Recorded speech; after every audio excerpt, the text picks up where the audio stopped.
Fala galera, bom dia, boa tarde ou boa noite, seja lá o horário que você estiver assistindo esse vídeo. Sejam bem-vindos a mais uma aula do Medicina do Estudante.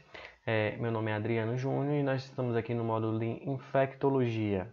Se você está procurando uma videoaula rápida, prática e objetiva, você está no lugar certo. Esse canal é feito por estudantes para estudantes. Nós não somos especialistas, mas nós estamos aqui querendo compartilhar o nosso conhecimento e ajudar você a ter mais praticidade no seu estudo, certo?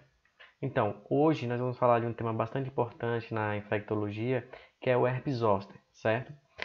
A nossa aula vai ser dividida dessa forma. Nossos objetivos é entender a definição certa da doença, a epidemiologia dos fatores de risco, a etiopatogenia, fisiopatologia, quadro clínico, discorrer um pouco sobre as complicações que são importantíssimas nessa doença, o diagnóstico, como é feito o diagnóstico diferencial também e o tratamento da doença, certo?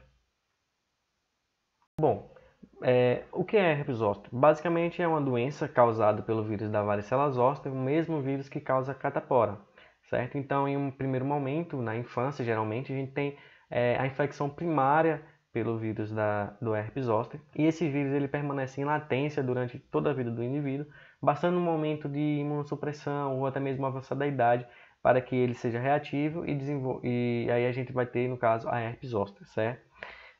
Vamos lá. Vamos falar agora sobre a epidemiologia dos fatores de risco. Bom, por que eu quis colocar junto? Bom, os fatores de risco, como a gente vai perceber, eles são refletidos na própria epidemiologia. Por exemplo, é um fator de risco pessoas imunossuprimidas desenvolverem, né, a herpes zoster. Bom, se é um fator de risco, consequentemente na epidemiologia a gente vai ver que um número considerável das pessoas que têm herpes zoster, elas têm um imunocomprometimento. Mas quem são essas pessoas? E por que o imunocomprometimento aumenta o risco? Bom, primeiramente porque a gente tem uma diminuição das respostas imunes mediada por células T, tá? Esse é o principal motivo. Mas vamos lá. Pessoas portadoras de HIV, mesmo aquelas que fazem uso de antirretroviral, elas têm um risco maior, certo? Pessoas acima de 50 anos, a gente vê que tem um aumento da incidência crítico com pessoas acima de 50 anos, cerca de 20% das pessoas têm entre 50 anos e 59 anos, né? A idade é o principal fator de risco, por isso que está aqui em vermelho, destacando aqui, tá? Nós temos também outras situações como o uso crônico de corticosteroides, então pessoas portadoras de doenças autoimunes, doenças crônicas como artrite ou outras doenças que fazem uso de corticosteroides, elas têm um risco aumentado devido à própria imunossupressão, tá? Pessoas transplantadas pelo mesmo motivo e pessoas que têm malignidade fazem o uso de quimioterapia também pelo mesmo motivo. Ainda na epidemiologia nós podemos perceber que ela é menor em negros, acontece menor de forma menos incidente nos negros e maior nos brancos, e também uma incidência um pouco maior nas mulheres. Quando a gente traz para o Brasil, essa tabela aqui do Sinan, por exemplo, ela traz um traçado da epidemiologia do herpes zoster no Brasil de 2012 a 2017. E ela mostra para a gente justamente que no Brasil os principais lugares que temos aqui a doença seriam no Sudeste, no Sul e no Centro-Oeste. Certo? Desses três aqui, o Sul é o que tem o maior índice, uma maior incidência da doença. Tá? Em relação ao quadro clínico, nós vamos perceber que nós teremos aquela lesão elementar, né, com vesículas, na verdade, né, como a gente pode ver nessas imagens aqui, geralmente seguindo o trajeto de um nervo.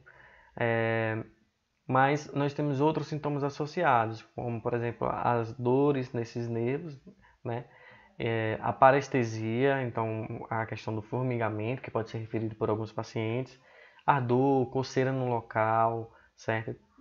Nós temos também a febre, dor de cabeça e o mal-estar. Falando um pouco mais sobre a lesão elementar, como a gente pode ver aqui nesses vários exemplos, ela surge de forma gradual, né, demorando cerca de 2 a 4 dias para se estabelecer. Tá? Com o passar do tempo, se não houver infecção bacteriana secundária, né, devido à própria coceira que dá o paciente com as unhas contaminadas com bactérias, o paciente vai acabar evoluindo, essas lesões vão acabar evoluindo para forma de crostas, certo? Levando depois disso 2 a 4 semanas para a cura. Tá? Após essa cura, podem permanecer na pele do paciente cicatrizes hipo ou hiperpigmentares, tá? Esses sintomas, o que chama bastante atenção seria a própria dor, que é referida pelo paciente devido a ser uma dor neuropática, como queimação, facada, etc. Bom, então basicamente como poderia ser um quadro clínico ou como poderia ser a história de um paciente com herpes zoster que chegaria a você? Poderia ser, por exemplo, um homem de 77 anos que relata uma história de 5 dias de evolução de dor profunda e ardor do lado direito do tórax, certo? Seguido de eritema e o exantema maculopapular na região dolorosa, acompanhado de cefaleia e mal-estar. A erupção cutânea evolui para grupos de vesículas transparentes durante 3 a 5 dias, passando pelos estágios de pústula, ulceração e crústula. Basicamente o que eu falei anteriormente, tá? Mas outra coisa importante a ser discutida aqui nessa aula é a respeito das complicações. Então nós temos uma complicação bastante presente e preocupante devido ao transtorno que causa no paciente, que seria essa neuralgia pós-herpética. Então o paciente teve a herpes zoster, desenvolveu todo esse quadro anterior que a gente falou, mas essa dor ela persiste por 4 a 6 semanas após a cura das lesões, certo? Cerca de 10 a 15% dos pacientes que têm herpes zoster eles podem desenvolver a neuralgia pós-herpética. E desses pacientes, cerca de 50% eles têm mais de 60 anos, tá? Outra questão importante é a presença do herpes zoster oftálmico, né? Que é o envolvimento pelo herpes zoster na divisão oftálmica do nervo trigêmeo. É uma condição importante e ameaçadora à visão. Então a gente tem que ter bastante cuidado, principalmente nas pessoas mais idosas.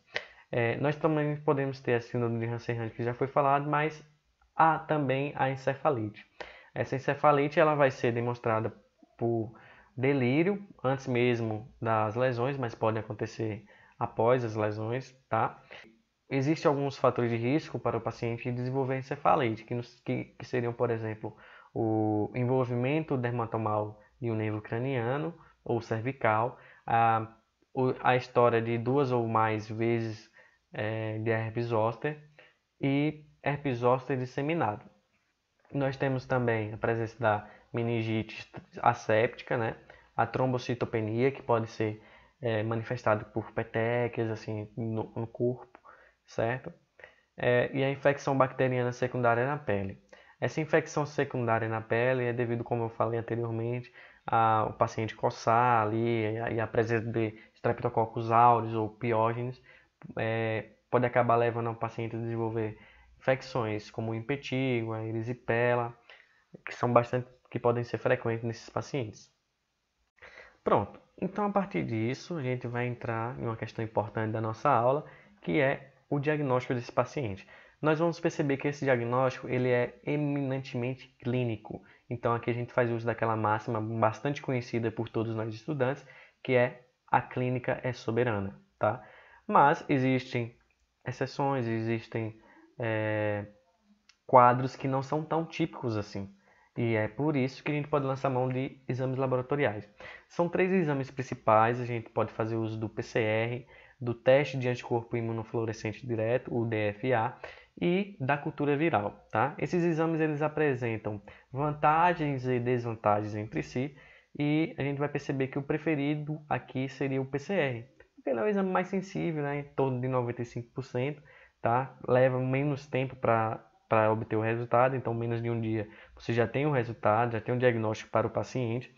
E ele tem uma vantagem em relação aos outros dois, é que ele pode também ser feito através de amostras de secreções de vesículas e crostas em qualquer estágio, né? Na verdade, você pode colher o material em qualquer estágio da lesão, seja ela vesícula ou bolha. Além disso, pode ser útil também a colheita do líquido, do sangue, até do lavado broncoalveolar para o PCR, tá? Mas ele tem a desvantagem de ser não tão disponível em todos os lugares. E quando ele não é disponível, aí a gente lança mão do teste do DFA e da cultura viral. Mas eles têm as desvantagens deles. O teste DFA, por exemplo, ele tem uma sensibilidade um pouco baixa, em torno de 55%. Por quê? Porque ele é limitado em relação à amostra que você vai pegar. Então, se você pegar um pedaço daquela amostra que não tem tanto micro-organismos assim, tanto vírus, ele não vai ter uma sensibilidade muito boa para o diagnóstico, tá? E a cultura velar, ela tem uma sensibilidade muito dependente também da idade das lesões, a gente, sendo preferível a gente pegar aí lesões na forma de vesículas, e nem sempre o paciente já vai apresentar essa forma para você, tá? E ela também demora um pouco mais para se obter o resultado. Tá, outro ponto importante da nossa aula aqui é falar um pouco sobre o diagnóstico diferencial. Então, nós precisamos conhecer algumas doenças que se assemelham em sua apresentação clínica com a herpes zoster, tá? E eu trouxe aqui algumas tabelas para esse diagnóstico diferencial, que traz o nome da doença, os sinais e sintomas de diferenciação e os exames que a gente pode lançar a mão também para diagnosticar de forma eficaz a doença do paciente, tá? Eu citei aqui, trouxe nessa tabela a dermatite de contato, que apresenta como sinais e sintomas de diferenciação justamente essa erupção cutânea ou irritação após o contato com alguma substância estranha, tá? E a dor e a erupção geralmente acontecem de forma simultânea. Basta você tirar essa substância irritante ou estranha para que o quadro comece a melhorar, tá? Em relação também à herpes simples, tá? Nós podemos perceber que na herpes simples a gente não tem esse padrão dermatomal de acometimento dessas vesículas e tem uma predisposição, uma predileção maior para a boca e para regiões genitais, tá? A neuralgia do trigêmeo, que é também uma condição importante, como vocês podem ver aqui, ela tem essa manifestação de dor, de pontada, facada, mais eminente, né? E não apresenta a erupção cutânea. Chegando na última parte da nossa aula, né? A gente tem um tratamento e ele deve ser feito nas pessoas que não têm um risco de complicações de forma sintomática. Basicamente, de forma sintomática. Então a gente usa, por exemplo, analgésicos, a gente pode lançar mão de antistamínicos para diminuir a coceira, antibióticos caso o paciente desenvolva uma infecção secundária, mas a gente já faz a promoção e prevenção à saúde, indicando para esse paciente uma higienização das mãos, das unhas, para evitar justamente essa infecção secundária, tá? Mas se o paciente tem risco de complicações, o Ministério da Saúde traz para a gente o uso de aciclovir, certo? E ele divide esse tratamento justamente em pacientes que têm imunocomprometimento ou não, tá? E também se é pediátrico ou não. Então vamos lá. No paciente pediátrico, o que a gente vai fazer? Nós vamos perceber que o Ministério da Saúde diz que num paciente imunocompetente a gente vai usar o aciclovir, certo? Por via oral, de 20 mg por quilo dose, sendo uma dose máxima de 800 mg, certo? A gente faz o uso dele por 5 dias, tá? No paciente pediátrico imunocomprometido, a gente já vai fazer o uso de aciclovir via endovenosa, por se tratar de uma via de um acesso mais rápido ao organismo, tá? Então, 10 mg por quilo, de 8 em 8 horas, de 7 a 14 dias, tá? No paciente adulto e imunocompetente, a gente faz uso via oral, de 800 mg por quilo, 5 vezes ao dia, durante 7 dias. E no imunocomprometido, 10 a 15 mg por quilo, endovenoso, tá? 3 vezes ao dia, durante 7 dias. Guarda aqui essa informação, tá? Algumas ressalvas elas devem ser feitas em relação ao tratamento. E quais são elas? Bom, basicamente, o Ministério da Saúde ele não indica o uso de aciclovir para gestantes. Isso porque eles não conhecem exatamente o risco desse medicamento causar teratogenicidade ou não, tá? Mas, em presença de complicações, o Ministério da Saúde diz para o médico pesar o custo-benefício para o paciente, tá? Outra coisa, quando essa terapia antiviral específica ela é realizada cerca de 72 horas após o início do rash, isso vai acabar diminuindo a possibilidade do paciente desenvolver uma complicação bastante comum assim, por se tratar da principal, que é a neuralgia pós-herpética, tá? Então, diminuir muito você fazendo o uso de aciclovir, tá? Só que às vezes essa neuralgia ela pode ser instaurada, certo? E se ela for instaurada, desculpe, a gente pode lançar mão, por exemplo, de creme de capsaicina, lidocaína em gel. É um arsenal terapêutico bastante extenso, né? Levando aí carbamazepina, benzodiazepínicos, uma série de medicamentos aí para o paciente. Bom, essa foi a nossa aula de hoje. Muito obrigado. Não esqueça de deixar o seu like, tá? De se inscrever no nosso canal e aguardar as novidades, né? A gente vai tentar postar vídeos sempre aqui, então fique atento, ative as notificações e curta os vídeos. Muito obrigado.